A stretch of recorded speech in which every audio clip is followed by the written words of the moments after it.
All right, welcome to our audio production town hall. Every month we're talking about various topics from mixing and plugins to various people in the industry and many more topics. But today we have a special conversation to have with you. We are going to talk about Pro Tools certification. My name is Brad Barbie. I'm the course director for Audio Workstations, and my co-host today My name is Kendall Vans. I am course director for Advanced Audio Editing Techniques. And so the reason we're both doing this today is because Pro Tools certification happens through both of our courses. And so Audio Workstations, when you come into Audio Workstations in your first year of the degree program, that's where the first step of your Pro Tools certification takes place. And then part two happens when you get to Advanced Audio Editing Techniques. So the way it's kind of set up here is, if we're talking about Pro Tools certification in general, the end goal is that you want to get Pro Tools certified. And so what that is there is that's a digital badge, and we'll talk more about that here in just a little bit. But the end goal is to be a Pro Tools certified professional. And so really the first step of that is going to be in Audio Workstations. And so when you get into Audio Workstations, you know, we'll go through all the Pro Tools setup conversation and all that. And then during the month, we're going to be talking about a multitude of Pro Tools processes and workflows and things like that. At the start of the class, you are going to get the 101 and the 110 books. And so those will be good books to read and reference while you're working in the class. But just to kind of stress it, the class is not teaching directly out of the books. There are a lot of subjects that we talk about in class that do compare to material that's in the books, but the class is going much deeper than what is in the 101 and 110 books.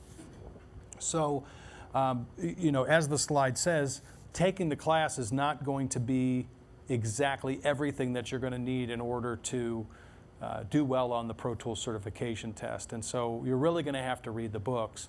And so maybe we can talk in a little bit about kind of the way to do that, you know. So you take Audio Workstations, and then you're going to need to achieve a certain grade, and that can all be covered in detail when you get to the class. But you'll hit a certain grade in that class, and then if you do, then you'll get a notification from me a couple weeks after the class ends to let you know that you've qualified for the certification test, and then that first part of the testing process can begin. So here it says, pass the 110 certification and receive a certified specialist digital badge from Credly. One thing I wanted to say about that was, fortunately, the way that this works is that, you know, the 110, let me say it like this, the 110 is the certification test, but there's also a nice setup where you can kind of take a test assessment, right? So it's called the 101 assessment. And so what that's nice is it gives you an opportunity to make sure that you're kind of, if you will, up to snuff on what you need to know for the test. But if you don't pass that assessment, then you haven't given up one of your exam attempts. And so you take that assessment, you kind of figure out, you know, do I understand what I need to understand? And then that gives you the best way to set up to take then the actual 110 certification. And then if you do pass that 110 certification, then you'll get your badge from a company called Credly. So let's say that all that happens, and you've got your digital badge from Credly. You know you've finished step one of the certification. So now we're going to fast forward, and then you're a couple months from graduation, and then you're in Kendall's class, and then Kendall can kind of talk to you about that process in his class. So the process is very similar to his process. Once you get to my class, which will be roughly about, I'd say 3 to 4 months before graduation, you'll be in a position to actually move up to become a certified professional. So you got specialists in this class, you get professional in my class. There is a certain grade that you have to get to be eligible for to actually take the exam. And a big question that comes up to me a lot, if I didn't become eligible in Audio Workstations and I become eligible in your course, will I be able to go back and take the 110? And the answer to that question is yes, okay? So In my class, if you become eligible, you will be able to take the 110 to get the specialist and then move on to professional. Now, if you did get the specialist badge in his class, then you would just simply move on to the professional badge. And the process is exactly the same. You will have to associate your AVT account with Full Sail University. You will roughly get an email from me about 2 weeks after you finish the course, letting you know that you're eligible and congratulating you. And it will give you steps in associating your AVT account to Full Sail University. You will then let me know by replying to that email. And then I will get you all set up for your next exam. And if you pass, everything is all good. You will be taking a 210 exam.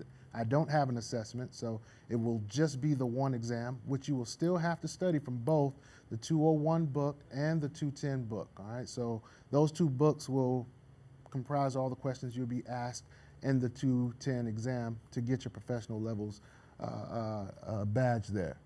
Let's see. Can I daisy chain into something real quick here?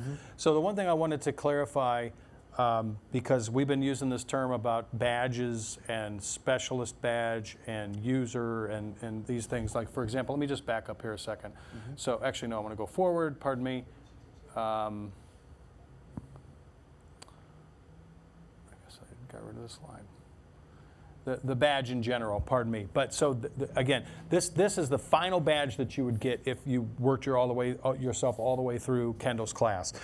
When you finish audio workstations and you take the first Pro Tools 110 test, you do get a badge that's called user certification. But what I want to stress is that really only means that you've finished the prerequisite in order to be Pro Tools Professional Certified. So your end goal, the only thing you really want to think about is, my goal is to be Pro Tools Professional Certified. User just means that you've finished step one, right? That's just like a specialist, right? That's a pardon? A rather specialist. Yeah, I'm sorry, because I'm referring to an old reference of what the badge was called. Thank you. But so that first specialist step is, again, it's a prerequisite. Think of it like that. And so just to kind of embellish on, or to add into something else Kendall said about, and so the way that he was saying it was, a student would get to advanced audio editing techniques, and they would say, hey, I didn't qualify in audio workstations, meaning they didn't get the proper grade in order to be able to take the 110 test. And so if they got to Kendall in advanced audio editing techniques, then they would need to hit his grade requirement in order to take the 110 at that point, because then that's the prerequisite to get into the 200 test. And so the other thing I wanted to add in real quick is that when I send out the notification after a couple weeks when you're done with audio workstations, you go through a process that we'll talk about.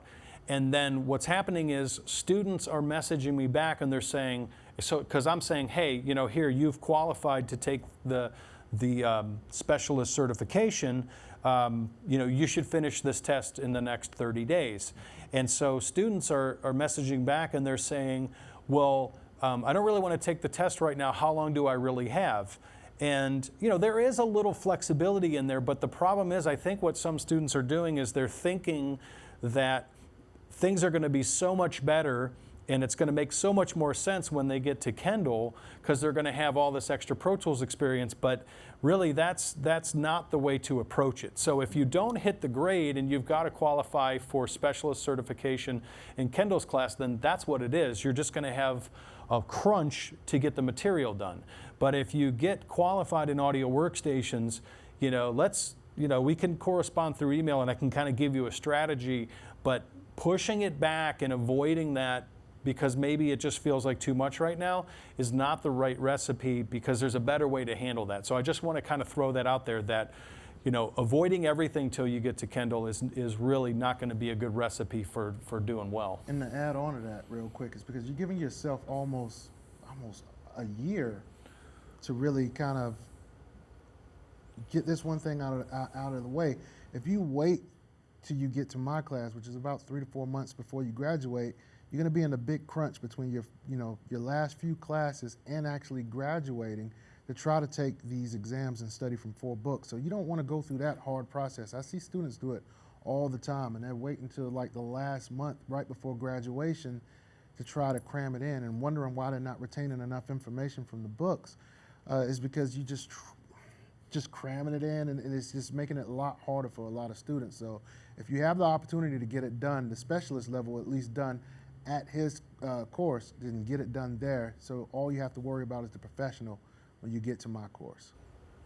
To go ahead and end things off, as far as doing the professional thing, so if you end up in a situation in which you don't pass the exam, or let's say you end up in a situation where you are starting at the 110 at my course, when you finish that 110 and you do pass, you should email me so I can get you queued up for the 210.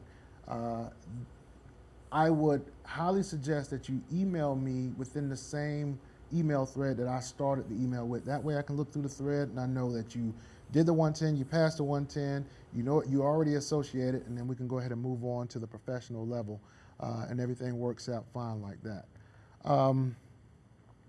You want to talk strategy? No, I was just going to say, because you used that phrase that we've been using, so maybe we'll dig into that. Okay. About the whole, and this is going to come up when you get a notification from me about your eligibility for the Pro Tools test, okay? Mm-hmm. And so it's also, you could wind up getting this notification from Kendall as well. So what we're talking about is this term called associating yourself with Full Sail. So let's just say in either course, you get an email that says, hey, congratulations, you are eligible to take the certification test. You need to associate yourself with Full Sail.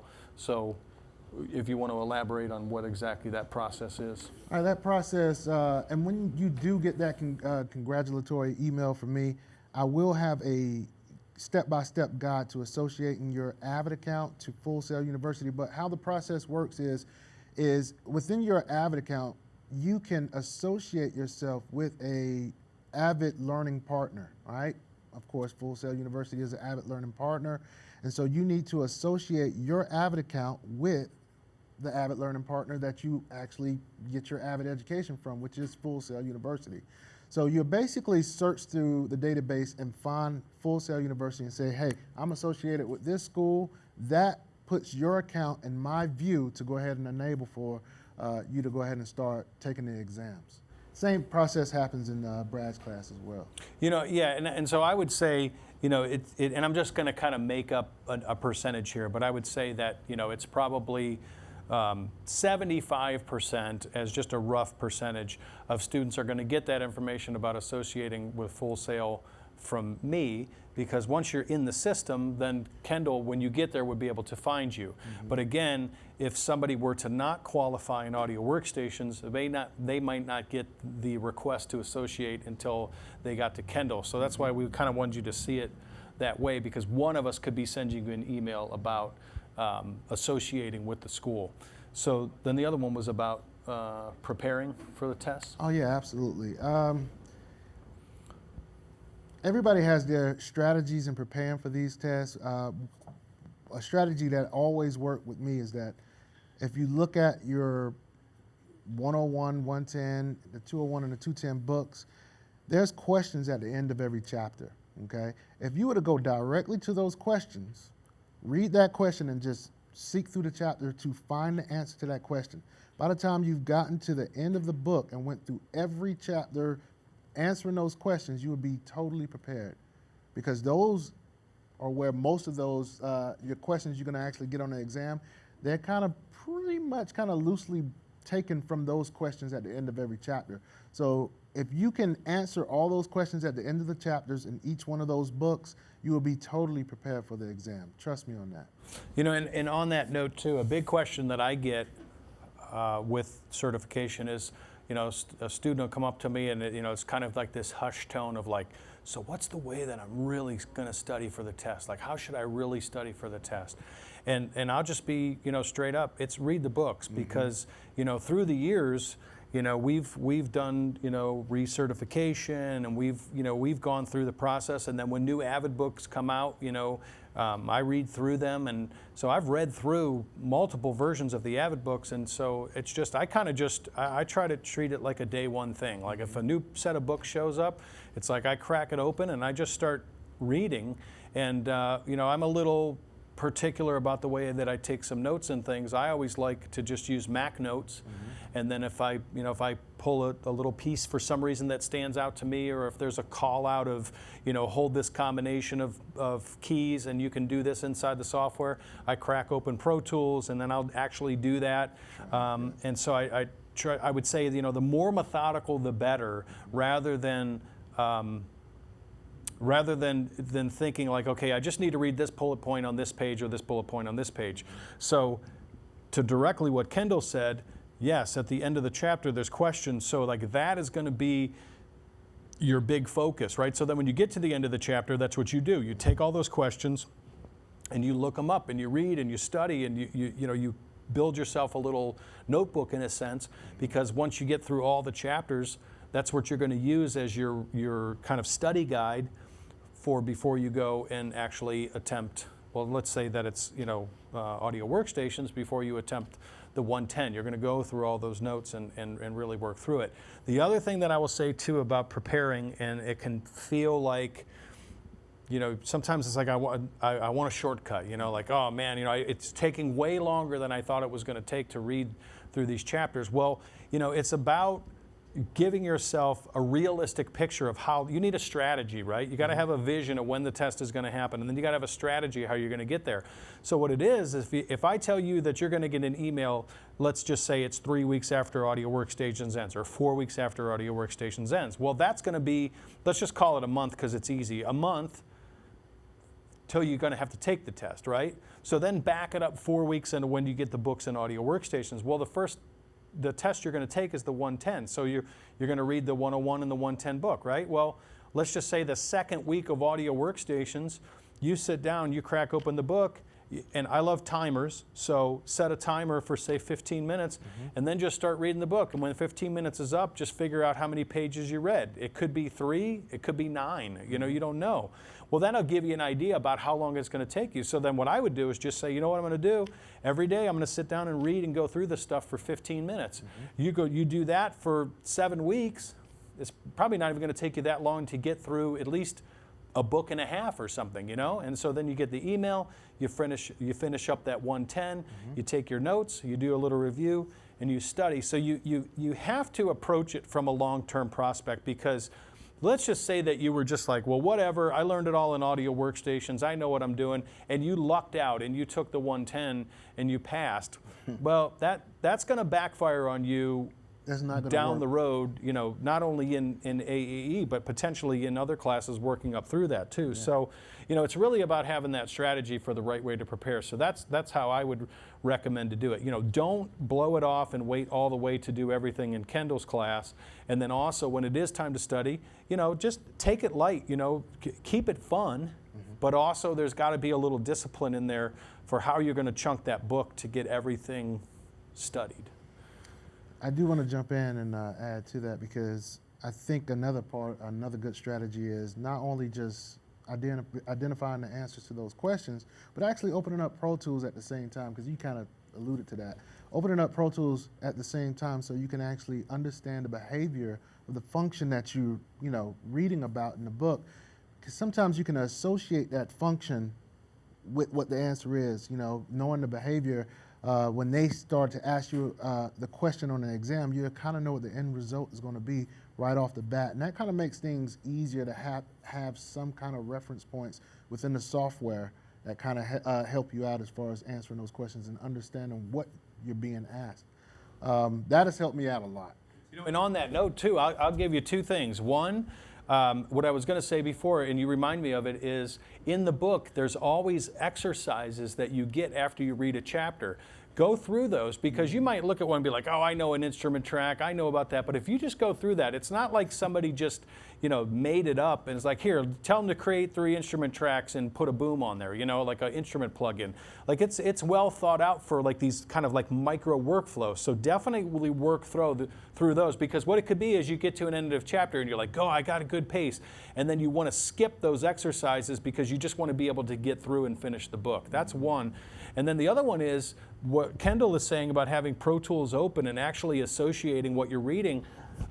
Batch rename, it's a function you can do in Pro Tools. Well, there was something in some of the review questions about the way that characters were appearing in batch rename. And so I couldn't actually, the way that the resolution of the print was in the book, I couldn't make out what the character was.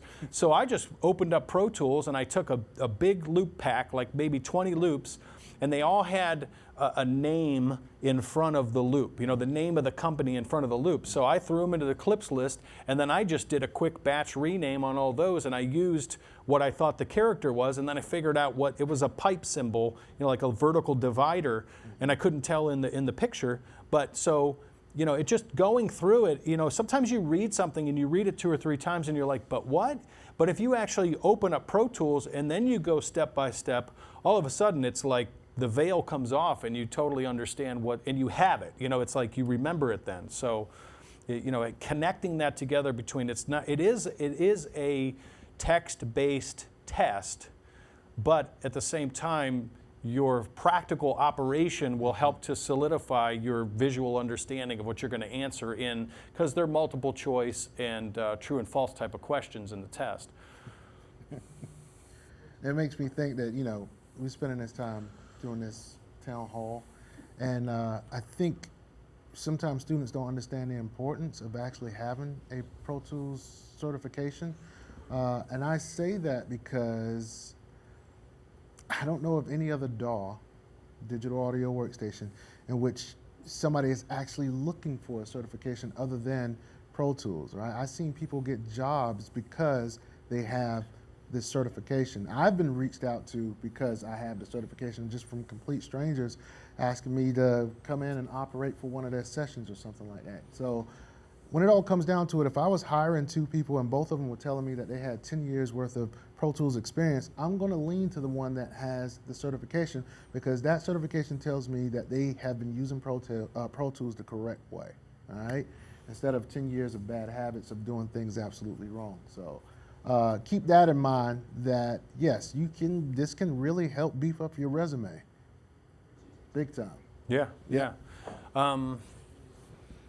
So why don't we say, is there any questions that have come in at all? Anything we can answer in terms of something that we haven't covered yet? Okay. 1 second. We can pull up to our slide with the questions. So back here, we're having a lot of fun with the internet, and by fun, I mean it just keeps dropping out.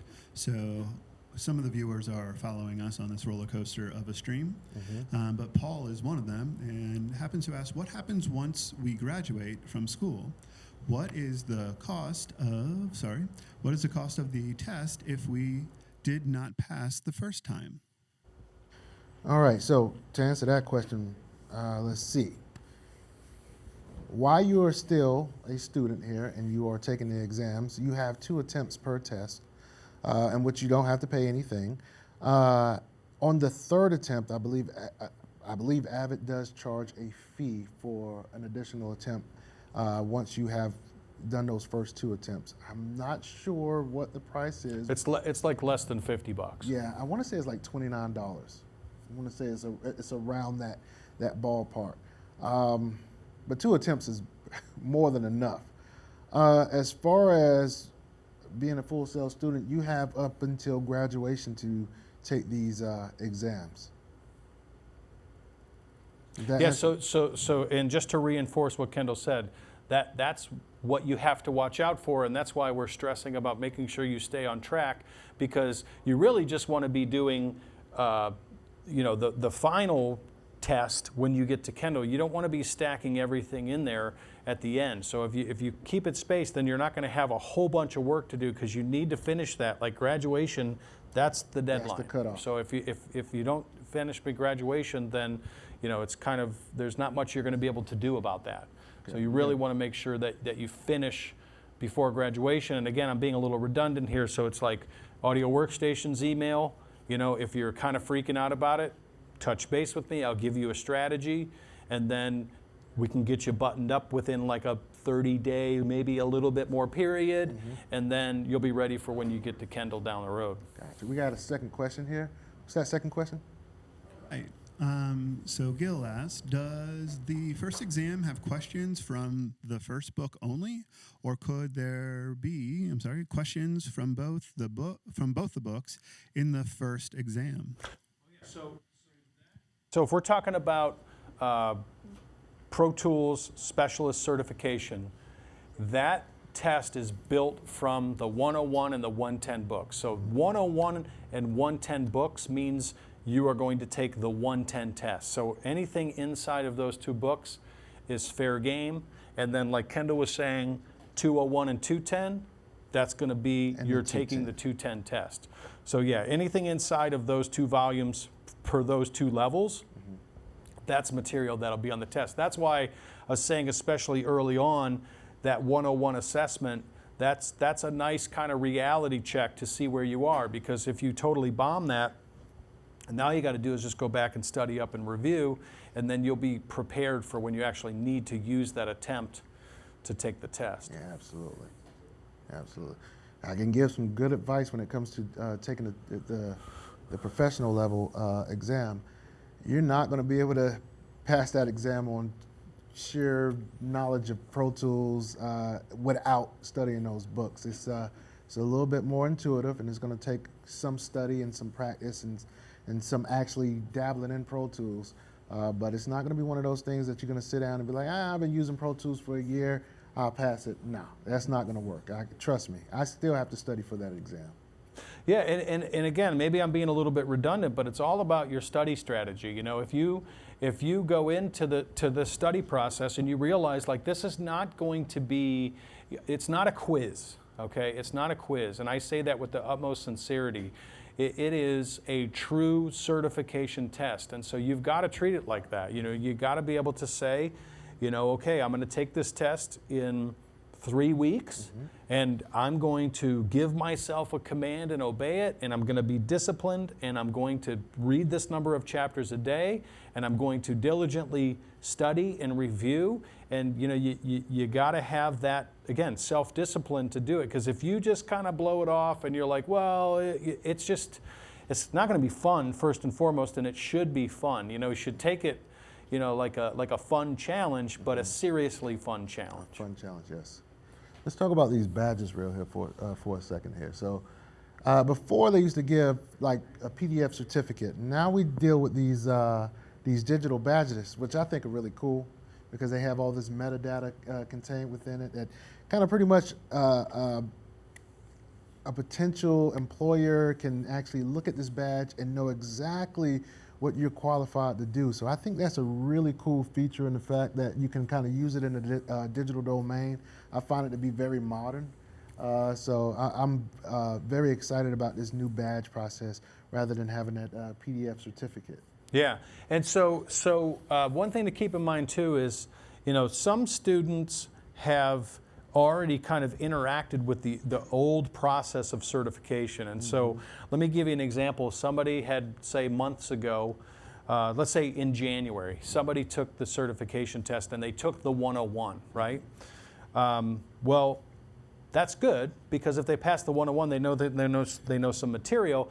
Well, at that time, now remember, I'm talking about something that doesn't exist anymore, but at that time, if they passed the 101 or the 110, there were, and I don't want to make it too perfect because it doesn't even matter anymore, but there were certificates, whether it was a 200 or a 100 level certification, you would get this PDF certificate that would be posted inside of your AVT account. And you could go in there and click and see there was a little PDF and you could print that out and hang it on the wall, or you could maybe print it out and stick it with your resume or something like that. But like Kendall's saying, now with these digital badges, and this one is the professional certified badge. So in the badge, like Kendall was saying, there's the way to store additional information. So if you put that up in your LinkedIn or you put it on other social media, then potential employers, they can get that information out of the badge. And so it's a very legitimate way to say that you're Pro Tools certified, because, unfortunately,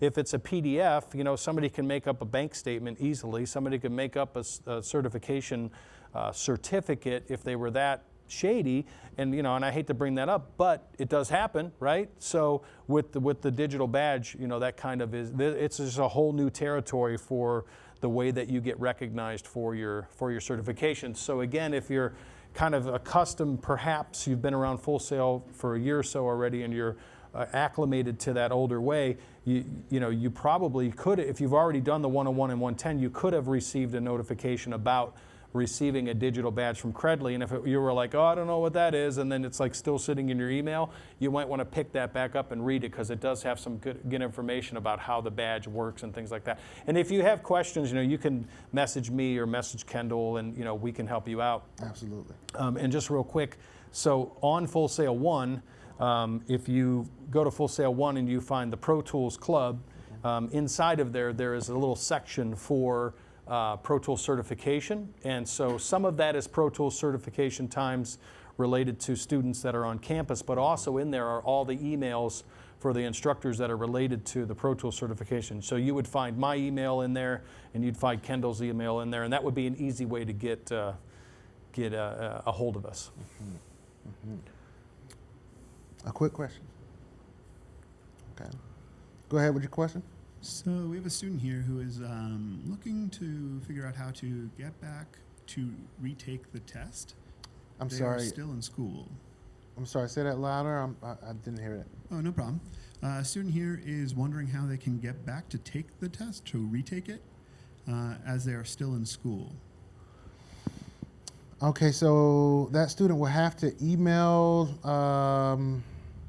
one of their instructors, depending on where they are, if they're still in school. For instance, if they had already taken my class and they gained eligibility in my class, then they will be emailing me. If the last class that they were able to get eligible in, as far as Pro Tools certifications are concerned, was Brad's class, then they would definitely have to email him to actually get back into taking another attempt at the exam. Let me just enrich that a little bit too. So when the student initially was notified about Pro Tools certification, they were sent an email. In the subject of the email, it said Pro Tools certification, and so there's some verbiage in there, and there's some bullet pointing in there, and in that email it says, if you have passed and you need to move on to the next test, or if you failed and you need a reset, respond to this email, because that email has the month that you took the class, it has your degree program, and so the official response is find that email, respond to it, and then that interaction for a reset can take place from there. But if you just, because there are some students that don't follow that protocol, and they say, hey, I failed the test, I need a reset. And so what I say is, hey, do me a favor, search your email for Pro Tools certification, find the email that was sent to you notifying you, and then reply to that email, because there's information that will just streamline that process so we can get you reset, as best as possible. That's a very good point, actually. Very good point. Any other questions? Any more questions? Okay. All right, so I think we covered some of these already, right? If we Yeah. go back to some of your questions there. Yeah. How you're notified by email, right? How to prepare, we talked about that.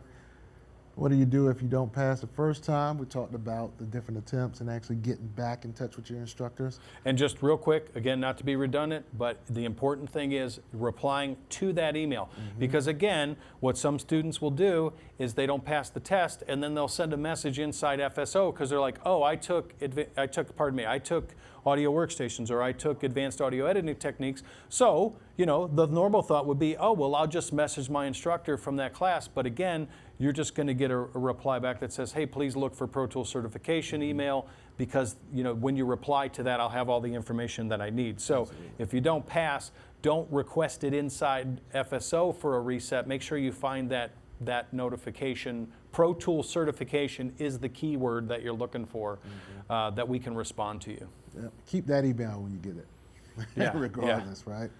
Because that does kind of point us in the right direction. That really does help us out a lot if you stay within that thread. Anything else we need to cover here? We talked about strategy here. I think we got the strategy, of course, the badges we covered, and then completing tests by graduation. Again, that's just really crucial too. Yeah. And then, again, repeating myself again and reiterating Kendall, keeping on pace with the way the tests are showing up, so that you don't get to Kendall and then all of a sudden you've got 4 books to read in 3 months. That's going to be the overwhelming part of it. On top of your other classes. Yeah, on top of the classes that you're going to take too. I think I see a lot of students really get to that point, and it's kind of overwhelming. And it doesn't seem like they get some breathing time to somewhere like the last 2 weeks. So I get a slew of emails, and they're like, yeah, I graduate in 2 weeks. I'm trying to get all these exams done. I'm like, oh my gosh. Yeah, and that 2 weeks, I hate to say that things aren't possible, but 2 weeks to read 4 Pro Tools books and actually be able to absorb the material, that just feels overwhelming to me. And I've read a lot through the Pro Tools books, and anybody that I think is part of Full Sail that's been part of the certification process would probably agree that you would have to treat it like a full-time job and have nothing else to do to really pull that off, and you would still be uncomfortable with it. Yeah, over the years I've warned a lot of students about waiting to the last minute, and it's not impossible. I can count on 2 fingers how many people have actually done it within a week or two, but it's highly unlikely. I tell you, from the time you get the notification email, 10 pages a day, I think you could pull it off reading 10, 15 pages a day and still meet your deadline and be comfortable and actually absorb the material and have some long-term retention on it as well. Absolutely, absolutely. How are we doing on questions? Anybody else have one coming questions? in right now. Okay. Go ahead with your question. So a student is asking, what if they did not earn the required grade to take the test? It depends on which class we're talking about. Now, let's say they go through Brad's class first and they didn't get the required grade for eligibility. Sorry, but you have another chance when you get to my course. So if you do get the eligibility in my course and without not having gotten eligibility in Brad's course, then you will be able to take all the exams. You just have a shorter period of time, but you have that second win to kind of go at it again. The one thing that I'm reminding myself of here is that, how do I want to say this? If you were to get to Kendall's class because you didn't get the required grade in my class, and you were really careful about it, you would still be okay. You'd still be able to comfortably, over 3 months, I think it is. I think you could pull that off. I know you could pull that off. You just have to be disciplined. But, again, if you miss it in my class, it's a strict requirement from AVT that it's an 85. So if you get an 82, then, you can't have the opportunity. You have to hit an 85 or higher. So if that doesn't happen in my class, like Kendall said, fortunately, you will wait some time, but then you will be able to be eligible. If you miss it for Kendall's class, then that opportunity has passed, unfortunately. And then keep in mind, by the time you make it in my class, you probably used Pro Tools in a few other classes before. Maybe it helped build up your confidence of actually, I got another chance to go towards certification. Let me do great in this class so I can make sure I get eligibility and go for it then. So it is. And what's interesting is it seems as if there's students start to get excited about Pro Tools once they take audio workstations, because I do run into students afterwards and they'll tell me how they're doing more of their certain types of projects in Pro Tools. But it seems like by the time they get to Kendall, it seems like a lot of them are kind of like into it. Like they're using Pro Tools almost exclusively. And so there's much more, don't let me say it that way, there's much more familiarity with Pro Tools. And so, when you're building up and now you're getting into Kendall's class and you're learning advanced audio editing techniques. The class is what it says on the label, but now you're learning advanced Pro Tools concepts too. So I'm actually kind of excited saying that for you, to know where you'll be when you get into Kendall's class, because you'll have a whole new view. You'll be looking out the window on the 10th floor of the hotel. Yeah. And the good thing about that is by the time I get different levels of Pro Tools, I get people that were super excited about Pro Tools and audio workstations and did a great job and really stuck with it then. And I get some people that's kind of like, still standoffish. I passed audio workstations, I'm good, I'm gonna leave Pro Tools behind after that point. And then I get these different levels of Pro Tools, knowledge and use. But my class really kind of forces everybody to kind of streamline a little bit. It will catch up the people that left it to the wayside once they left you. Yeah. And it's just a lot of fun for the people that just totally embraced it from you. So I can see people's idea about Pro Tools really change in my class a lot. I'm like, oh my gosh, I learned a lot about Pro Tools. Wish I would have paid attention to audio workstations a little bit better or something like that. I get that a lot though. Yeah, that's funny.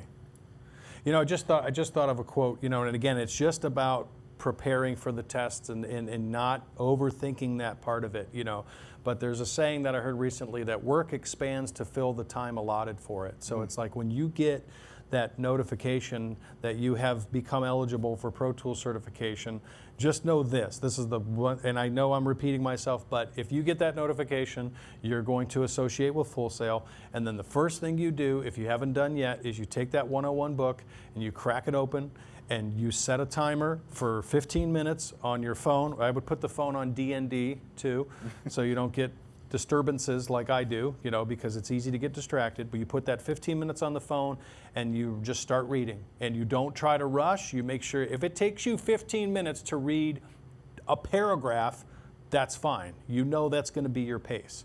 But we're not reading a novel, right? We're talking about larger fonts. We're talking about things that are broken up on a page. So, one page of the Avid book, because of the instructional material that's in there, I'm not discounting the way that it's formatted. I'm just saying that if you're reading a textbook that was filled with, paragraphs, it might be, you would, it's a different approach. That's all I'm going to say. So you sit down and you read for 15 minutes, you see how you do, boom. Now you can map out about how long you think it's going to take you to read the book, right? So that's the strategy that you take, because what you want to do is when you get the email, you want to be excited about it. You don't want to think about, okay, how am I going to avoid this until I finally convince myself that I'm going to do it? You just figure out a way to make it happen. If it's like, well, I can't read every day. All right, well then read every 3 days, and just read for 20 minutes every 3 days. But I mean, it should be a fun process. You just have to have, like I said, a strategy to get through it. What was that quote again? Work expands to fill the time allotted for it. Bars. That's great. Man, I like that quote a lot, man. That's a really good quote there. Any more questions? Okay, cool. All right. So, looks like we covered most of everything that we have here. All right. So we would like to thank you guys for tuning in to the audio production town hall. Keep in mind that we do these town halls on various audio subjects. Monthly is typically the last Monday of your course month or your class month. So make sure you check FSO to tune in to these these town hall meetings as well. We'd like to thank our show production students from is it Audiovisual Technologies? Yeah, Audiovisual Technologies, and John Cost and everybody that's working behind the scenes to kind of keep this nice production going on here. And we'd like to thank you guys for tuning in. Appreciate you. Thank you.